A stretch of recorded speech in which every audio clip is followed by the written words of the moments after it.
ክርስቲያኖ ሮናልዶ ቀሪውን ሕይወቱን በሳዑዲ አረቢያ ለመምራት ማቀዱን አስታውቋል። ከዚህ በኋላ ሳዑዲ ቋሚ መኖሪያው እንደምትሆንም ነው የገለጸው።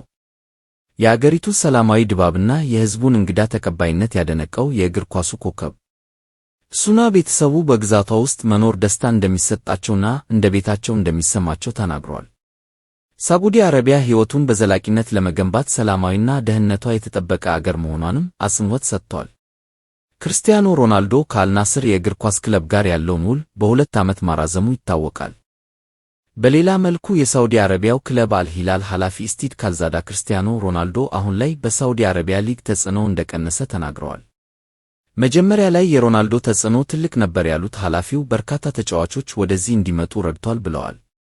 አክለውም አሁን ላይ ግን ለእኛ ሁሉም ነገር የተለመደ እና የተለየ ሆኗል ሲሉ ገልጸዋል።